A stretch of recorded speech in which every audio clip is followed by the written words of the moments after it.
Hey you, what's up mga kasipat? Isang mapagpalang araw na naman sa ating lahat at yun nga ay tuturuan ko kayo kung paano lagyan ng lock ang ating messenger para kung merong kumalikot at iwan nyo ang iyong cellphone ay hindi mabubuksan na kahit sino man. Lalo na sa mga setting gustong buksan ang iyong messenger. Let's go! Abangan nyo yung video. Kaya guys, abangan nyo ang ating video. Let's go! Hanapin natin ang messenger. Click natin.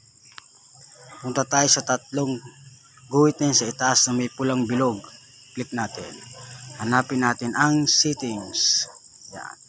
Hanapin natin ang privacy and safety. Click natin. Yan guys. Hanapin natin ang app lock. Click natin app lock.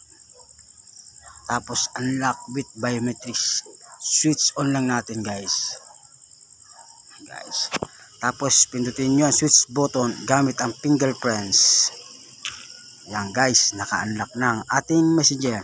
Mamimili kayo kung after I leave messenger, 1 minute after leaving messenger, 15 minutes after leaving messenger, 1 hour after leaving messenger. Ang pipiliin ko guys ay after I leave messenger. Click natin sa itaas. Yan guys, naka-unlock na ang ating messenger. Back natin guys. Yan, app lock on. Yan guys.